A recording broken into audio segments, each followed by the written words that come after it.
नमस्कार साथियों, स्वागत है आपका अपने YouTube चैनल एजुकेशन हब 088 पर। आज की क्लास के अंदर चर्चा करेंगे क्लास 9th का चैप्टर जनसंख्या। जनसंख्या के बारे में अपन बात करेंगे, विस्तार से पढ़ेंगे। तो शुरू करते हैं आज की क्लास। क्या आप मानव रहित विश्व की कल्पना कर सकते हैं? यानी आपसे ये कहा गया है कि आप मानव रहित विश्व की कल्पना कर सकते हैं, यानी विश्व के अंदर मानव नहीं, ऐसे विश्व की आप कल्पना कर सकते हैं। संसाधनों का उपयोग हो, सामाजिक तथा सांस्कृतिक वातावरण का निर्माण कौन करता है? यानी जो भी संसाधन है, उन संसाधनों का उपयोग, सामाजिक या सांस्कृतिक जो वातावरण है, इनका निर्माण किसके द्वारा किया जाता है? तो मानव के द्वारा किया जाता है। समाज अर्थव्यवस्था के विकास में मानव का महत्वपूर्ण योगदान है। यानी समाज का निर्माण और अर्थव्यवस्था का जो विकास होता है वो किसके द्वारा होता है? मानव के द्वारा। मानव संसाधनों का निर्माण एवं उपयोग तो करते ही है, वे स्वयं भी विविध गुणों वाले संसाधन होते हैं। यानी मानव को खुद को क्या कहा गया है? एक संसाधन के रूप में माना गया है। यानी मानव ही है तो संसाधनों का निर्माण भी करता है और उसका उपयोग भी करता है, और स्वयं भी क्या है? एक संसाधन है।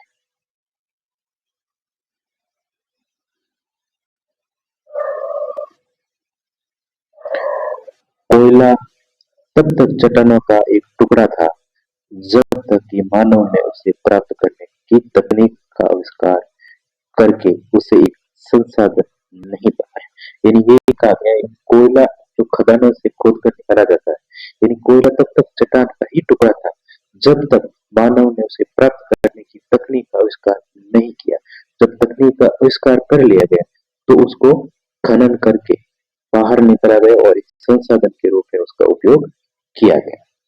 प्राकृतिक घटनाएं जैसे बाढ़ या सुनामी जब किसी घनी आबादी वाले गांव या शहर को प्रभावित करते हैं तभी वो आपदा बनती है।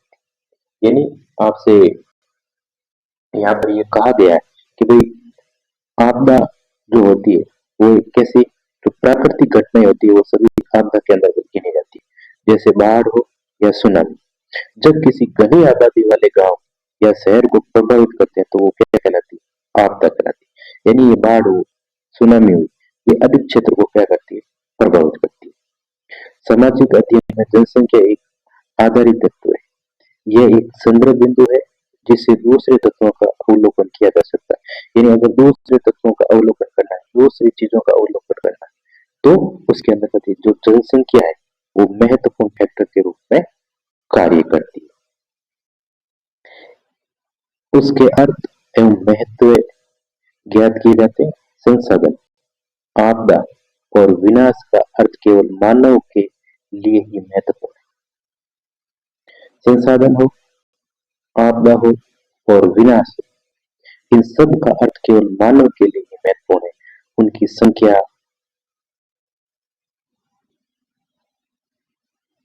वितरण, वृद्धि एवं विशेषताएं, गुण पर्यावरण के सभी स्वरूपों को समझने और उनकी विवेचना करने के लिए मूल पृष्ठभूमि प्रदान करती है। यानी आपसे कहा गया है पर्यावरण के जो सभी स्वरूप है उनको समझने के लिए किन की आवश्यकता होती है? जनसंख्या की, जनसंख्या के वितरण की, उसमें कितनी वृद्धि हो रही है और उनकी विशेषता क्या है, और गुण। ये सभी पर्यावरण के स्वरूप को समझने के लिए बहुत ही महत्वपूर्ण है। मानव पृथ्वी के संसाधनों का उत्पादन एवं उपभोग करता है। यानी मानव के द्वारा ही पृथ्वी के अंदर जो संसाधन पाए जाते हैं उनका उत्पादन भी मानव के द्वारा किया जाता है और इसका उपभोग भी कौन करता है? मानव। यानी यहाँ से पूछ सकते हैं कि भाई पृथ्वी के ऊपर जो संसाधन पाए जाते हैं उसका उत्पादन और उपभोग कौन करता है? तो मानव। इसलिए ये जानना आवश्यक है कि एक देश में कितने लोग निवास करते हैं, वे कहाँ और कैसे रहते हैं।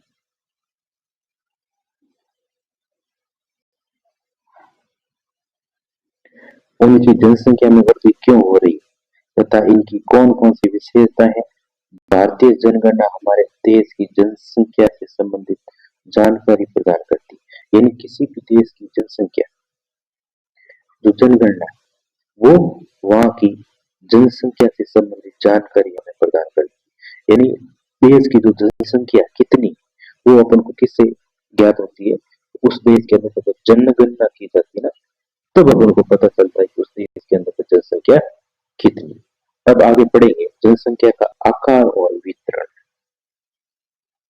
भारत की जनसंख्या का आकार एवं संख्या के आधार पर वितरण किस किस प्रकार का है? मार्च 2011 की जो जनगणना है उसके आधार पर बात करें तो भारत की जो जनसंख्या है लगभग 121 या कह सकते हैं 12,106 लाख थी, जो विश्व की कुल जनसंख्या का कितना है? 17%। यानी आपसे पूछ सकते हैं कि भाई विश्व की कुल जनसंख्या का भारत की जनसंख्या का कितना प्रतिशत है या कितना भाग है? तो 17%। ये 12.1 करोड़ लोग भारत के लगभग 32.8 लाख वर्ग किलोमीटर के विशाल क्षेत्र के असमान रूप से वितरित है। यानी भारत का जो क्षेत्रफल है जो 32.8 लाख वर्ग किलोमीटर, उस पर ये जनसंख्या पूरी निवास करती है। और भारत की जनसंख्या विश्व की जनसंख्या का कितना प्रतिशत है? 17%।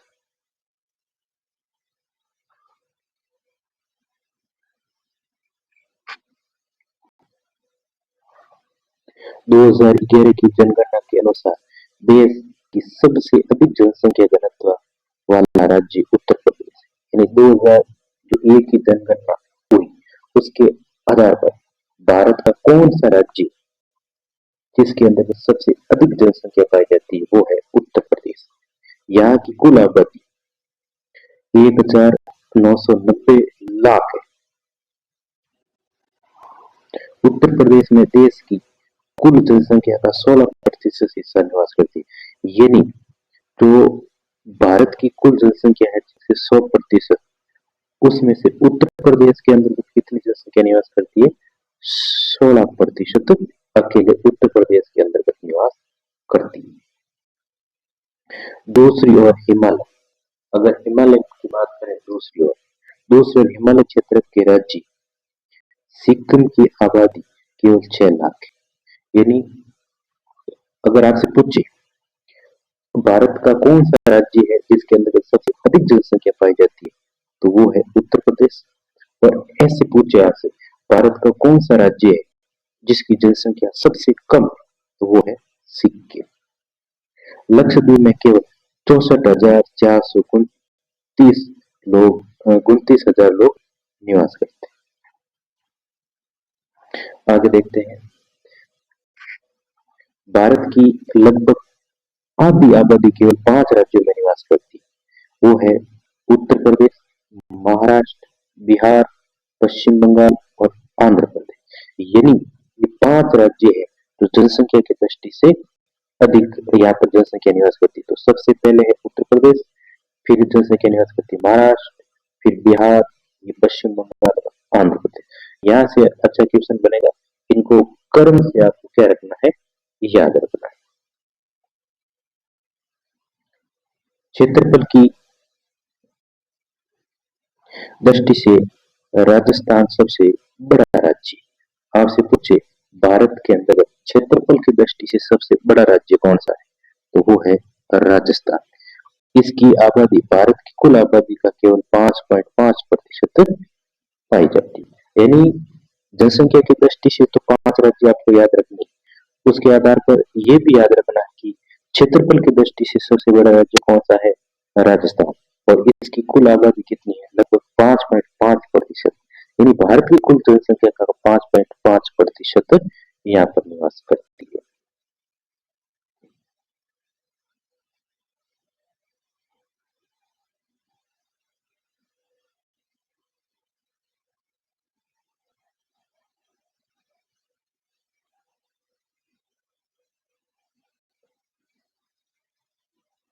जनगणना, ये थोड़ा बॉक्स आपको याद रखना इस बॉक्स में क्या कहा गया देखते हैं। एक निश्चित समय अंतराल में जनसंख्या की आधारित आधिकारिक गणना जनगणना यानी आपको जनगणना की परिभाषा याद रखनी कि एक निश्चित समय अंतराल में जनसंख्या की आधिकारिक गणना जनगणना कहलाती है।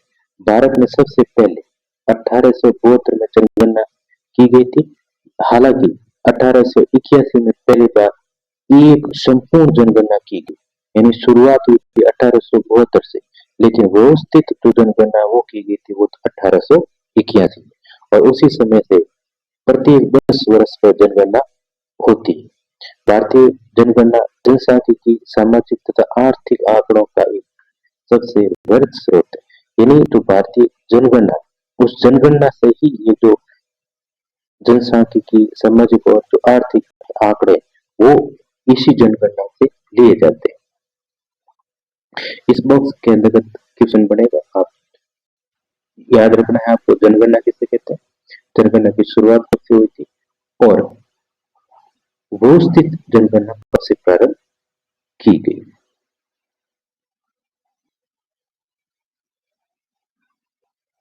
ये कुछ चित्र दिए गए जिसमें ये क्षेत्रफल है, विश्व के क्षेत्रफल एवं जनसंख्या का भारत का भाग।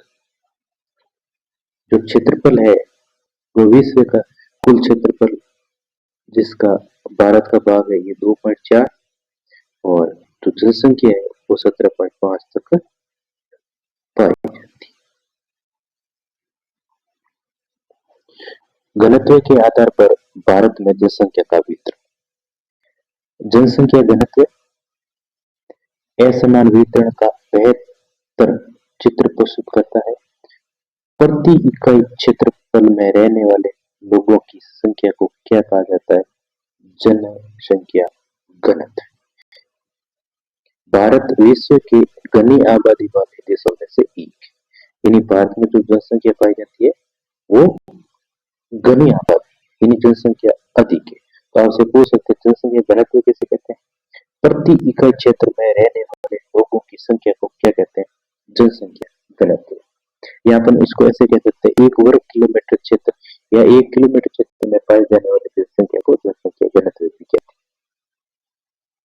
केवल बांग्लादेश और जापान की जनसंख्या घनत्व भारत से अधिक है। बांग्लादेश एवं जापान का जनसंख्या घनत्व ज्ञात कीजिए। यानी तो बांग्लादेश और जापान का जनसंख्या घनत्व भारत से क्या है, अधिक है। 2011 में भारत का जनसंख्या घनत्व कितना था, 382 व्यक्ति प्रति वर्ग किलोमीटर। तो आपको याद रखना है तो भाई 2011 के आधार पर भारत का जनसंख्या घनत्व कितना, 382, जहां बिहार का जनसंख्या घनत्व 1102 व्यक्ति प्रति किलोमीटर वर्ग किलोमीटर, कितना, 1102 व्यक्ति प्रति वर्ग किलोमीटर। वही अरुणाचल प्रदेश में ये केवल कितना है, 17। अगर बिहार के अंदर सबसे अधिक जनसंख्या घनत्व पाया जाता है और अरुणाचल प्रदेश है जिसके अंदर सबसे कम जनसंख्या घनत्व पाया जाता है। यहाँ ऊपर आपको दिया गया है, अगर आपसे पूछे कि भाई जो ये बिहार है यहाँ पर ये जनसंख्या घनत्व कितना पाया जाता है, तो बिहार के अंतर्गत आपको याद रखना 1102, और वही आपसे इस अरुणाचल प्रदेश के बारे में पूछे तो केवल 17। तो सबसे अधिक और सबसे कम आपसे पूछ सकते, तो दोनों आंकड़े आपको याद रखने। ये कुछ ग्राफ दिया है जिसके अंतर्गत कहा गया है भाई ये जनसंख्या का वितरण किन किन क्षेत्रों में कितनी कितनी जनसंख्या पाई जाती है। जैसे यहाँ को मैप में बताए गए, इस सर्किल में बताए गए, उत्तर प्रदेश के अंतर्गत 16% जनसंख्या निवास करती है, महाराष्ट्र के अंतर्गत 9, बिहार में भी 9%, पश्चिम बंगाल में 8% और आंध्र प्रदेश में 7। ये जो राज्य है यहाँ पर जनसंख्या घनत्व क्या है, बहुत अधिक। मध्य प्रदेश के अंतर्गत 6% है, तमिलनाडु के अंतर्गत 6% है और राजस्थान में भी 6% जनसंख्या घनत्व है, जनसंख्या पाई जाती है। और कर्नाटक के अंतर्गत 5, गुजरात में 5, उड़ीसा में 3, केरल, झारखंड और असम में 3-3% है, पंजाब में 2, छत्तीसगढ़, हरियाणा इनमें भी 2-2% है, जम्मू कश्मीर, दिल्ली, उत्तराखंड और अन्य राज्यों और केंद्र शासित प्रदेशों में 2। ये जनसंख्या का क्या है? वितरण।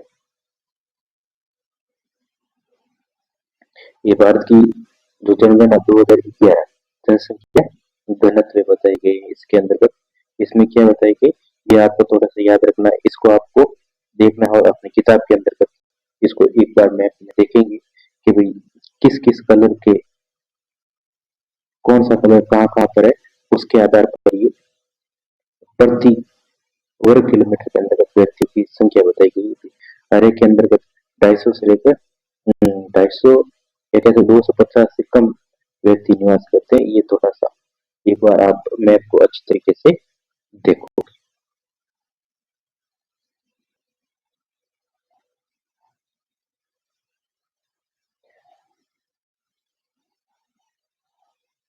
250 व्यक्ति प्रति वर्ग किलोमीटर से कम जनसंख्या घनत्व वाले राज्यों के नाम बताइए। यानी आपको मैप देखना है और उसमें बताना है कि भाई कहाँ पर ये 250 व्यक्ति प्रति वर्ग किलोमीटर से कम जनसंख्या निवास करती है। पर्वतीय क्षेत्र तथा प्रतिकूल जलवायु अवस्था इन क्षेत्रों की विरल जनसंख्या के लिए उत्तरदायी। यानी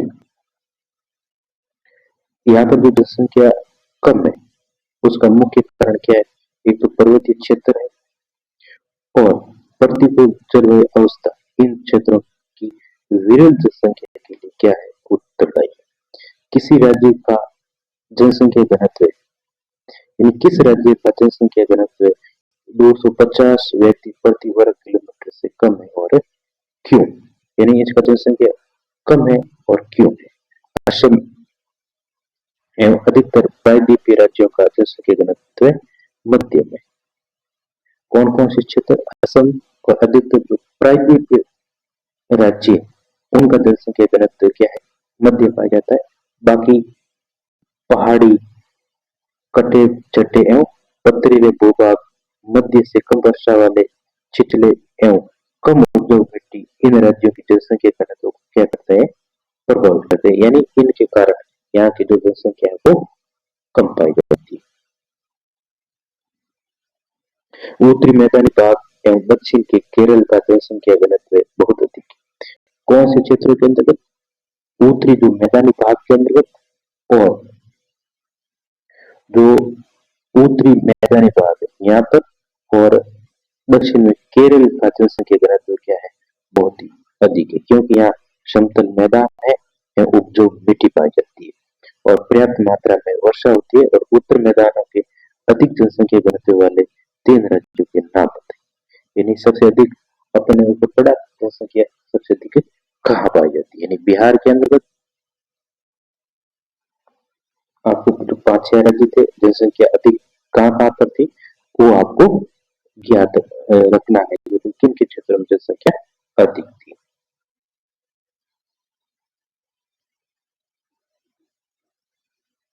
आगे इस चैप्टर को अगले भाग के अंतर्गत डिस्कस करेंगे।